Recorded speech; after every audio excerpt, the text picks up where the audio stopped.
Hello and welcome to another creative coding video. Today we're going to look at quite a interesting and slightly challenging problem of creating and filling spaces with objects like circles. You can see on the screen here that we have a big circle, and within that we have lots and lots of different sized smaller circles, and they all seem to fit quite nicely without overlapping or getting too close to each other, and overall it seems to fill the space. So this challenge is called space filling, and it's worth thinking a little bit about how we do this before we kind of dive in and start coding. It's something that really benefits from a sort of pen and paper. Just to give a bit of a plan for what we're going to do today, this is the kind of objective, but we'll start off with a much simpler objective. We'll create a square and see if we can fill it with circles, and then we'll think a little bit about how we, instead of having a square, we have a circle, and of course the idea is then generalizable to other shapes. And then we'll think a little bit about a new idea, which is filling these circles with colours that are taken from a colour palette that's deliberately chosen. So you can see here that we've got a palette which is going from greens to blues. And then finally we'll use a new idea which I came across from a very well-known algorithmic artist called Tyler Hobbs, and I'll include the link to his work, where he has this concept of double gradients, where you have two gradients, two color palettes, and you can see here that we have the blue to green, but also we have a yellow to red. It creates quite a nice effect. So that's what we'll do today. So let's start by thinking out aloud with pen and paper about how we might fill a space with smaller shapes in a way that does fill the space, but then also doesn't overlap and doesn't create big gaps. So let's kind of think by sketching on pen and paper. So if we think about a square shape here as our kind of perimeter, our boundary, and we want to fill it with shapes in a way that looks random, we could just start filling it with random shapes, like one there, one there, one there, just picking random points, and then finding, oh, okay, well we can't do that one because that one overlaps, so we shouldn't do that. So we need to find a way of avoiding overlap. So that's the first thing we've kind of discovered by this thought experiment. We need a way of, yes, picking random points, and then testing whether a circle that we place is going to overlap and not doing that. So we go through the process of picking a random point, we pick a random size for each of these spots, and then we test whether the new one, the one we're about to put down, the latest one, overlaps any existing spots. So that also means we need a list of existing spots. We need to maintain a list. So we can't just fire and forget. We need to maintain a list of these spots so that as we create new ones, we can test whether the new one will overlap the existing ones or not. And if you think about it, that sounds like quite a good plan, except because it's random, we have to think about how we stop this loop, this kind of repetition of creating a circle, testing if it'll fit, and then carrying on to the next one. We need a stopping condition, and there isn't one really. If we're unlucky, all our random circles might end up in the top left, or in one part more than another, and there's no way of stopping. There's no logical way. We could just say after we've drawn 2,000 spots we stop, and that would work actually. That can work fairly well.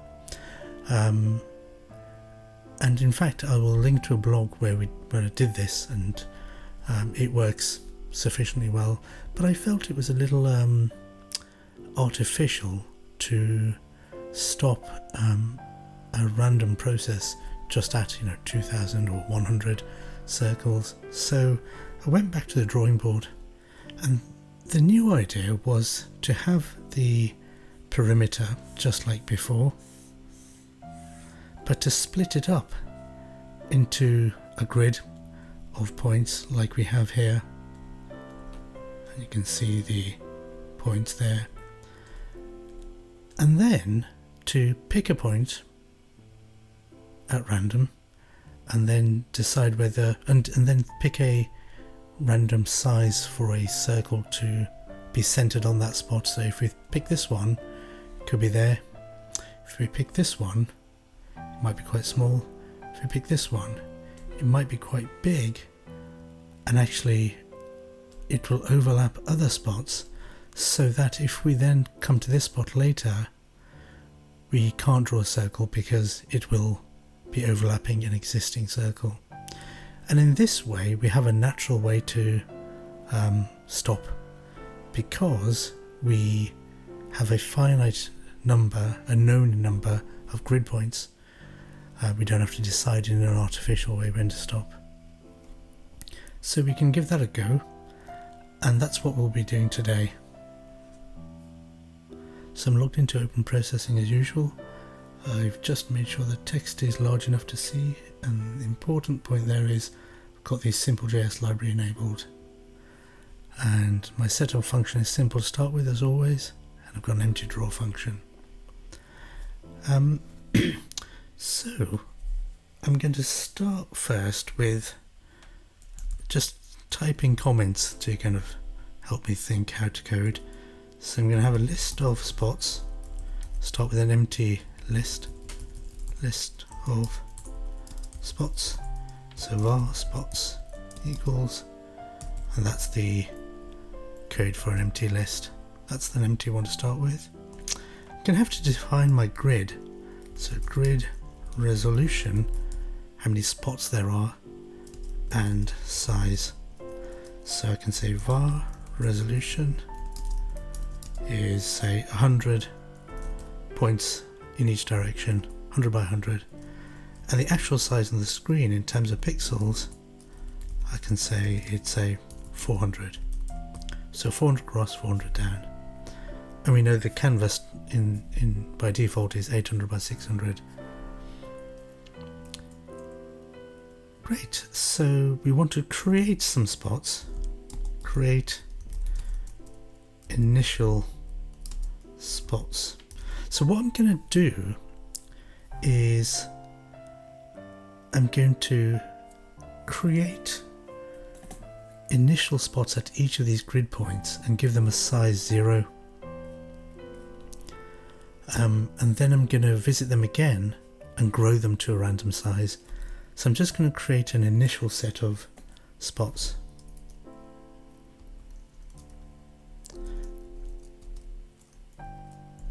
And I'm going to go across that grid.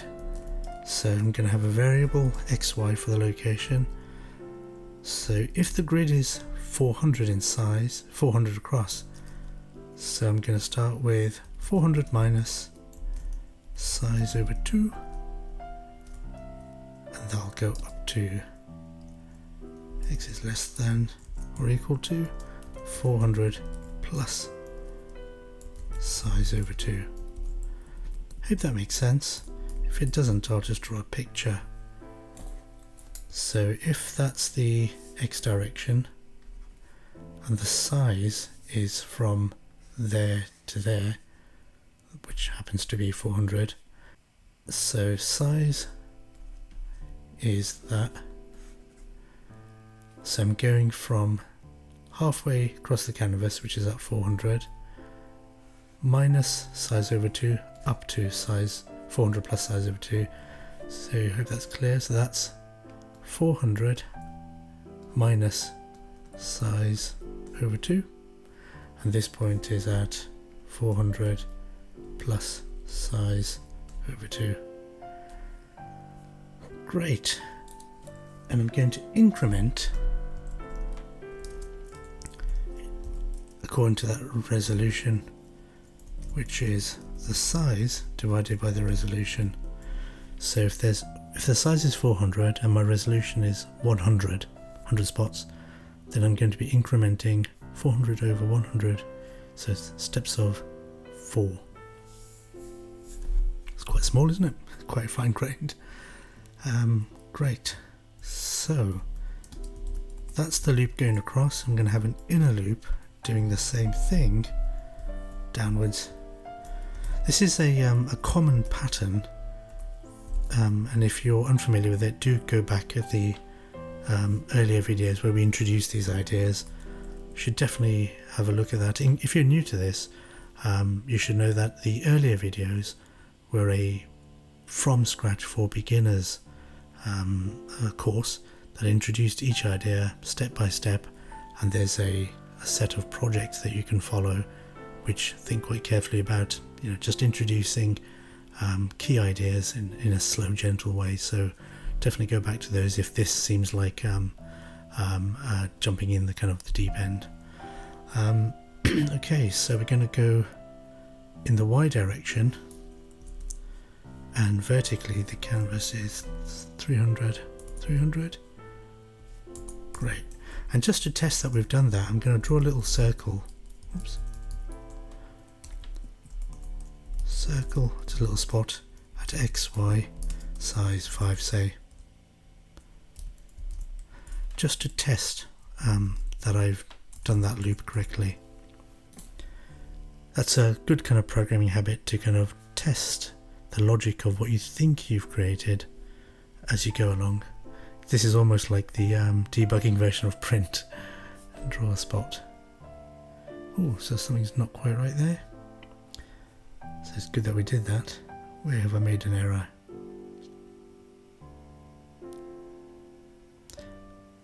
That's it. It should be less than.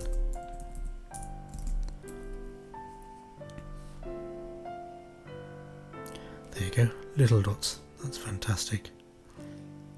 In fact, I might make the resolution a bit lower, just so I can see the dots there. So these are the spots that I'm creating initially, and in fact they should really have a size 0. In fact, I'm going to create objects. So if you're unfamiliar with objects and classes, again go back to the earlier video which introduces the idea. We're going to create these abstract objects which will represent each spot, and inside the object will be its location and size and maybe color later. So we're going to have to add it to the list. So we've got the list which is empty. We're going to push onto it a new thing, a new object, and that's going to be called, we'll call it a spot, and we initialize it with its location, which will be X and Y here. And in fact I'm going to do it as a vector, because we'll find vectors useful for calculating distance.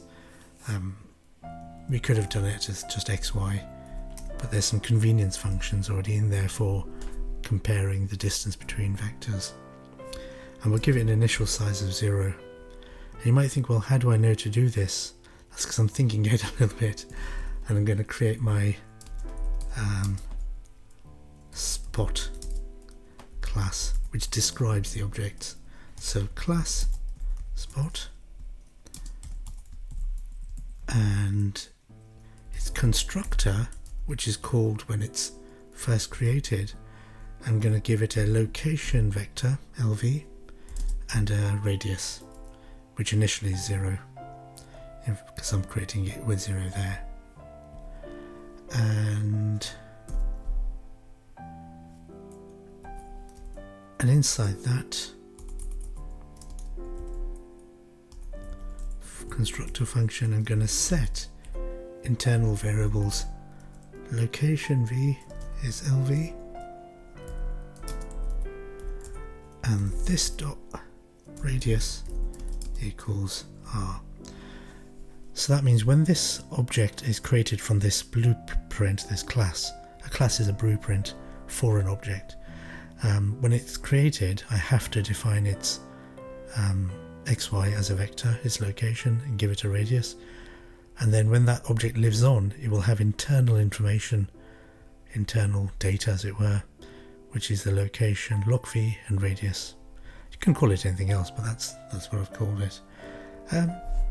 Let's give it an ability to render. Let's create a render method. Let's call it render.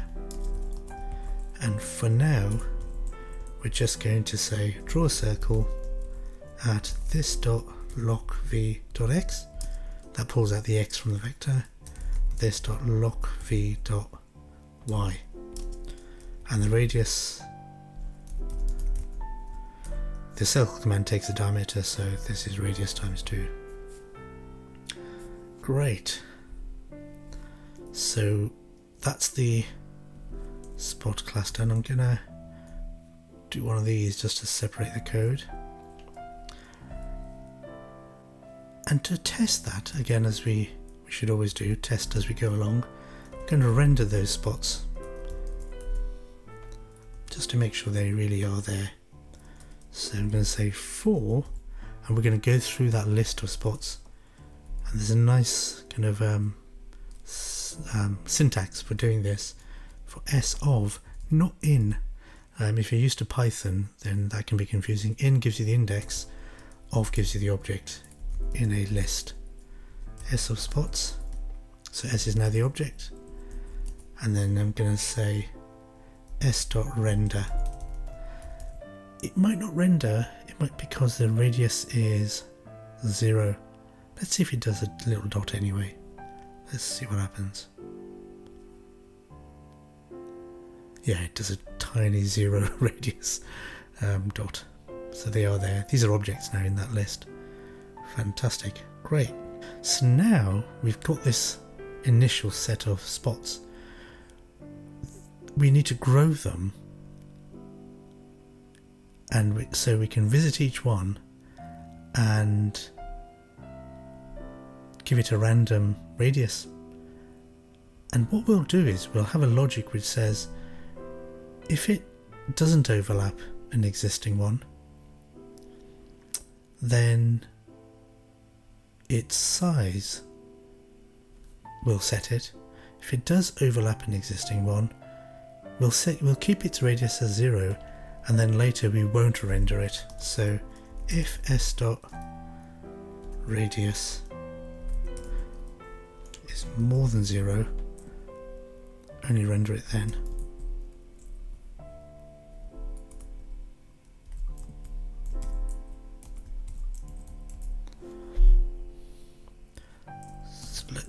Let's go, and this is the main kind of logic of this code now.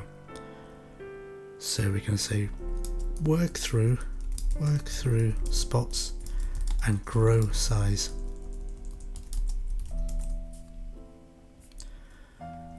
So this is the bit that requires thinking. Everything else is styling and color and fancy stuff, but this is the bit that needs just a little bit of thought, so I won't rush it. So I'm going to work through each spot. For s of spots, what I'm going to do is I'm going to make sure that if I set a radius and when I compare it with another one, I'm not comparing it to itself. So let's just give it a radius set. In fact, we need to think a little bit about this, don't we, before we code. If I'm at this spot here, and it's currently got a radius of 0, what's the maximum radius I could give it? The maximum radius I could give it is the distance to the nearest, it's the shortest distance of all the distances to other spots. Can't be, that's the maximum it can be, and then I can choose to give it something smaller at random. So I'll just write that out. The radius, its maximum is the shortest of all distances to other spots. Can't really read that, but you get what I mean. And then from that max I can randomly choose a radius from, say, a minimum, say min, to that max. That's kind of clarified our thinking a little bit. So I need to calculate the distance to all the other spots. And to do that, well, actually, let's set an initial radius, set max. So what we're going to do is we're going to set a very high maximum radius, then bring it down to the minimum as we find it. So we'll go through each spot and reduce the maximum distance if the new one we encounter is less. So set max radius to an artificially high. So new radius is, let's say, 3000. That's massive. It's going to be, nothing is going to be as big as that.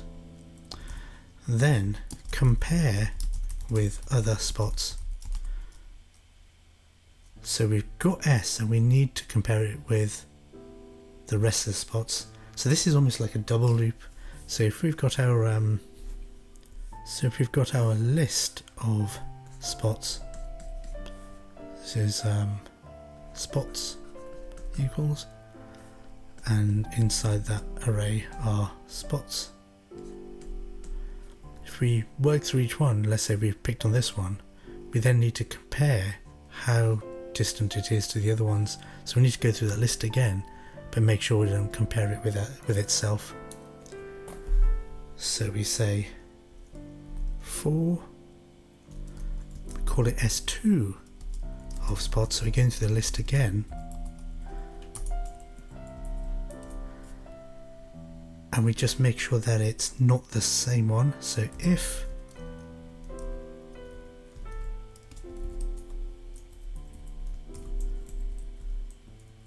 say check that S is not S2, we don't want to compare it to itself. So if S does not equal S2,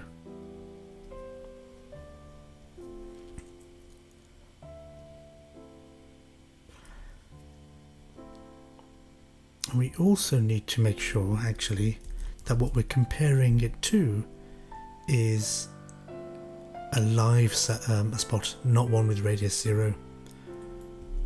So we can say and s2.radius is more than 0. Slightly artificial way of doing it, but it's fine for this purpose.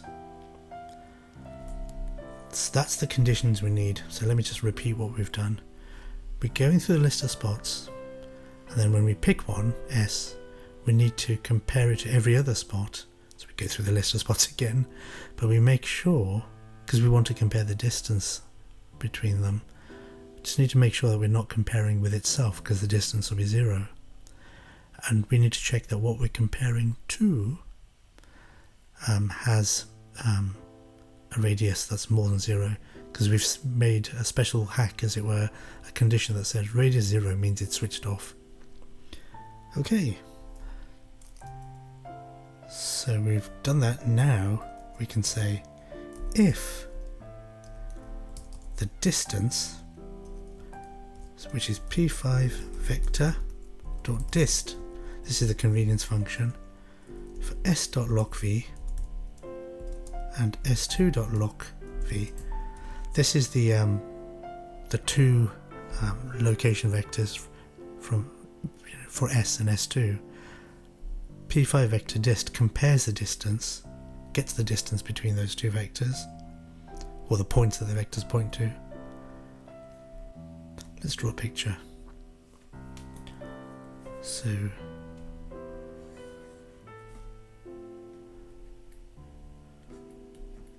this is spot 2 and this is spot that we're comparing, and the distance is there. And what we need is, so this, the P5 vector dist gives us this distance here, and what we're checking is to make sure that this one can fit in the space that's left. Actually no, we're just making sure, we just want to know the distance to it, because we are going through all of the spots to find the minimum distance. So that's all we need. So that's that distance minus S2 dot radius. So it's that minus that, which gives us this distance that we want. It helps to draw a picture, doesn't it? Minus S2 dot radius. If that is less than the maximum radius, we should name that max, shouldn't we? Max radius. If that's less than the max radius, it means there's space to fit it in. Right, so we're saying if that distance to the current, to edge of the current spot that we're considering is less than the max radius, we need to reset the max radius. Max radius equals to this new value, which is calculating it twice, but that's okay. We can optimize later. Right, so after we've checked each spot against every other one and actually found the maximum radius possible to the nearest spot, we can now set its size, finally, set size, finally, S dot radius. We could set it to the max radius, but actually we're going to choose a number from, say, a min radius, say rmin, to the max radius. There we go. We haven't defined rmin, so we'll go back and do that.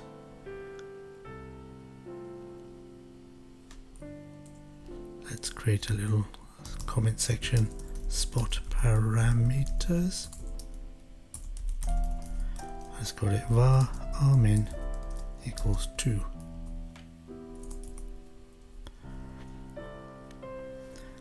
Let's see if that works. Be interesting to see what the result is. Ooh, that's interesting. The very first one, I think, has become very, very big. So we need to set some kind of, yeah, that makes sense, because when we pick the first one, all the other spots are deactivated, so it can be almost as large as it likes.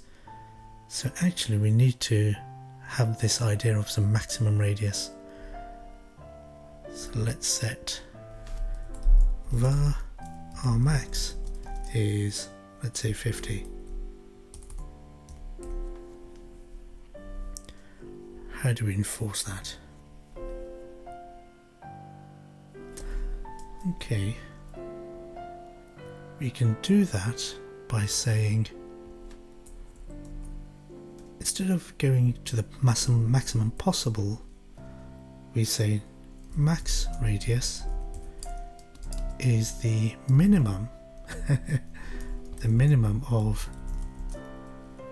the max radius and Rmax. What that means is, if the max radius turns out to be less than 50, the maximum possible we've set globally, it'll be that, because there might not be enough space for the global maximum. Let's draw a picture to illustrate that.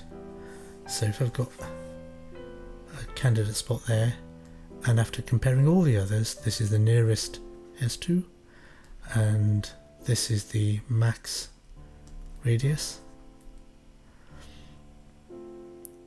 If the global maximum radius is bigger than that, then we want the minimum, because there's not enough space actually to go to the maximum. If the maximum radius is actually less than that, that's fine. Great, let's see if that improves things a little bit. Okay, so what we've got here, let me make those strokes a little bit thinner. Stroke weight 1, just make those lines a bit thinner. In fact, I'll give those things a colour with a little bit of translucency. Great, so we can see that over broadly there are lots of different randomly shaped sized circles, and they are not overlapping each other. This is the big one, then everything else is tiny. So that's not the effect we wanted. So what's happening there? The mistake we've made is that we've gone through the list linearly. Remember when we first were experimenting with the idea and we said we were going to have a grid and we're going to visit each spot, but we didn't say we were going to do it linearly, in order, one after another. That wouldn't create an interesting kind of effect. We'd create a big circle first, and then all the other ones would be very limited, because the nearest one, the previous one, would have filled kind of the space that was available. What we need to do is, yes, still have a grid, but actually visit each spot randomly, but still visit each one. And the way to do that is to shuffle the list of spots. So we have a spots list, and you can think of it as a bunch of cells that we put things in. If we create it and then shuffle it and then go through it in order, it means then we are visiting everything but in a roughly random order. Now, unfortunately, JavaScript doesn't have a shuffle function for convenience, unlike other languages. So you can find little recipes online. I found a nice little short one on this Stack Overflow response, this one here. Essentially it goes through the list and picks 2 random positions and swaps them, working through the list. I'll link to that in the blog and in the description of the video. So I'm going to copy that function, which takes an array and shuffles it. So let's add that to the bottom.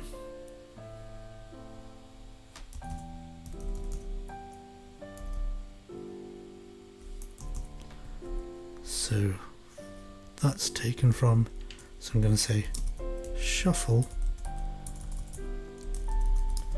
taken from, so it's good to include the references. There you go. So if I pass it an array, it will shuffle it in place. So we do that after we've created the initial spots. So shuffle array, shuffle list of spots. So let's do that, shuffle array spots. Let's see the effect that has. Great. There's still an error somewhere, isn't there, where we are getting some that are overlapping a little bit. I wonder where the bug is. Let's look through the code. The other thing we want to think about also is our process so far means that a new spot can go right up to the edge of another one, and we can enforce a gap. So let's think about that as well as we try and find where we've made a mistake in the logic. I think I've found it. The new radius that we arrive at still has to be more than the minimum, so R min.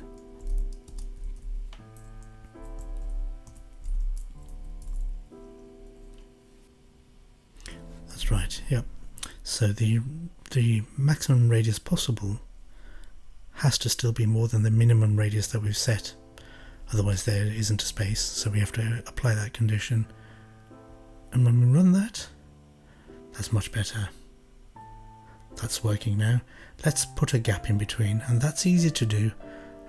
We can say max radius. We can just reduce it by a size, by a gap, and we can just set that gap. Let's say var gap equals 3. Just try that. There you go, and we can see now that there are spots that fill the space. There are kind of random sizes, and yet there is a minimum distance between them. And that was an easy thing to do because what we've said is the maximum possible radius, the distance to the nearest spot, we just artificially reduced it by the gap. It's kind of created a little filler in between. So that's quite nice. Let's now increase that resolution back to 100 because we made it small artificially. Great, that's rather nice, and that was the first effect we wanted. Let's run it a few times. So you can play with this and change the maximum and the minimums just to get a different kind of distribution. So if we said the maximum was say 10, you wouldn't get those very large spots like that. Do you see? Looks like a suspension of bubbles. Whereas if the maximum was say 100, then I guess you'd get one or two very large spots like that, and then lots of small ones. That's quite a nice effect. Let's now go back to 50, which I thought was a nice balance. There you go. That's quite nice. Let's now think about how we enforce a overall circle shape rather than a square. The way to do that is to have this idea of an overall circle, and then whenever we pick a spot and have its radius, we need to make sure that the distance from the center of the canvas to that spot plus its radius isn't bigger than this overall max, this kind of outer radius. That means it won't go over the edge. That's it. That's just the only constraint we need to apply. So once you've drawn the picture, it's easier to code for. So let's do that. Where we set the radius, we can add an additional test. So check if entire circle is within overall perimeter. So we can say if p5 vector dist, that nice function again, from s.locv, this is now the size we've picked now,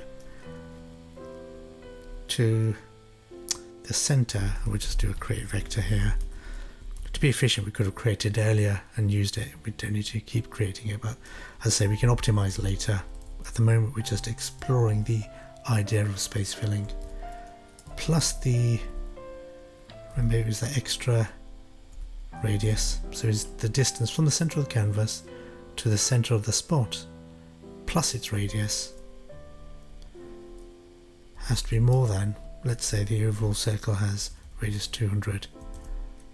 If that's true, then we have to nullify that circle. We can say it doesn't exist, radius equals 0. So we've switched it off. Let's try that. Hopefully that's an easy win. Yep, nice and easy. So it shows you when you plan things out with a bit of maths, the coding bit's easy, it's the thinking that's hard. So that's quite nice, isn't it? Starting to see some nice results now. Let's see what that looks like with very large circles. Let's set the max to 100. Be interesting to see. Yeah, a few big ones. Let's set it to something small. There you go, yeah, that's looking through a microscope. Let's set it back to 50 for now. You can play with this yourself, of course. Right, that's done. That's nice. So you can see how that same logic can apply to other shapes if you can describe them mathematically and test for whether they fall within that shape. You can create interesting shapes that you fill. You can have all kinds of interesting, you can create letters, for example, typography, create the letter A and fill it. As long as you can encode in mathematical rules a test for whether a spot falls outside or inside. Let's think a little bit about colour now. And the first thing we want to do was, well, let's switch to HSP mode. That's always easier to work with colour. Again, go back to the earlier videos if you're not familiar with different colour models. We usually work with RGB, but HSP is easier if you're just playing with colours. As I say, do go back and look at those earlier videos. They really introduce the idea and show the value of it.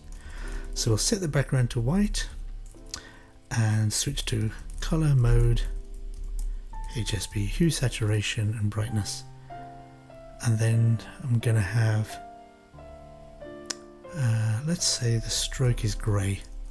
So 0, hue doesn't matter, 0 is red, but it doesn't matter. Saturation 0, brightness 50. So if there's no saturation, it's a grey.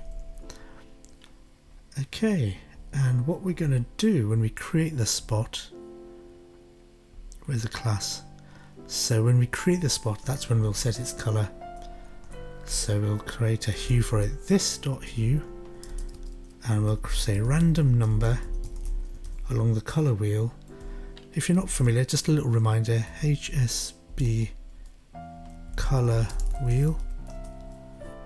So if we pick, say, 120 from green to 220 here, from green to blue, so 120 to 220, and you can pick your own ranges, of course.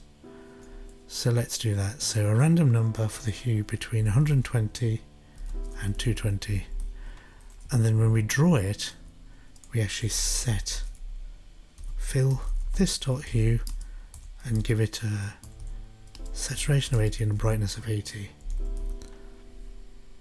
Let's see what that looks like. That should create, there you go, rather nice. Let's run that again. Of course, if you pick different colour ranges, let's say 0 to, I don't know, 120 or say 90, that should give warmer colours. There's some kind of reds to greens. We can increase the brightness, of course, to make it brighter, but I'm going to switch back to that green. Right, now let's finally look at this idea of a double gradient.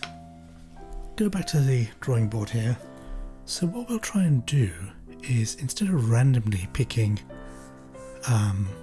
colours along a range of hues from the HSP, so we said before 120 to 220 was the hue, and we were randomly picking colours from that strip. What we're going to do now is correlate it to how high we are up the canvas. And what we're going to do is we're going to have two palettes, two colour ranges, and for half the circles, the spots, we're going to pick according to how far, the y coordinate essentially, and for the other half, randomly picked, coin tosses, we'll pick from a second. So this one might be from, say, green to blue, and this one might be yellow to red. So we just need to map the y coordinate to somewhere in that colour range, and we can use the map function to do that. We've seen that before. So let's do that. So we need to define first the two colour ranges where we've previously defined the colours. So we we need 4 color points because we need the 2 ends of each range. So hue 1, let's call it 0, which is red. This dot H2 is 60, which is kind of a orangey yellow.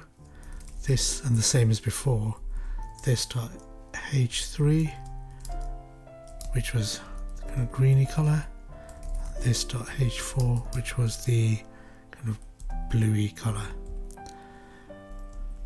So we need to define this dot hue, but we're going to have to do it randomly. So we'll say if coin toss,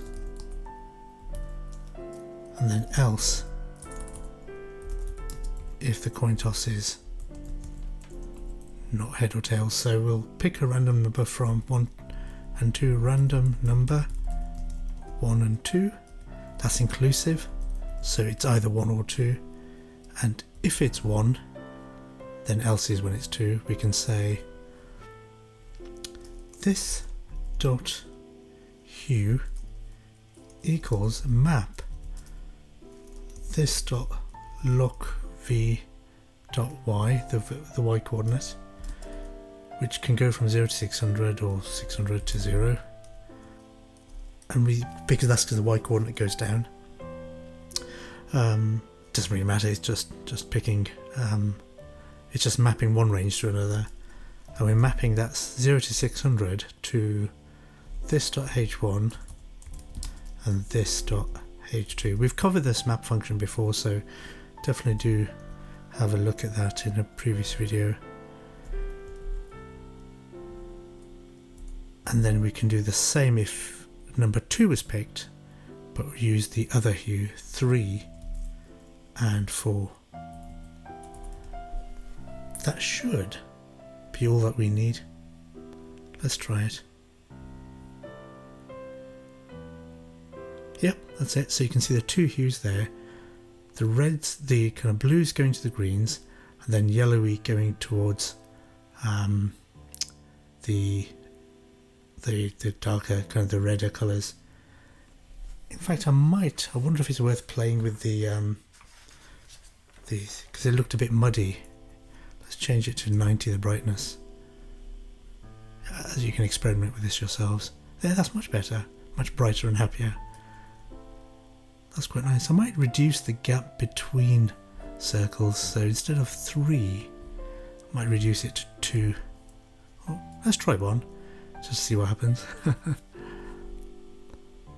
That's quite tight, isn't it? It's almost touching. Let's do 2.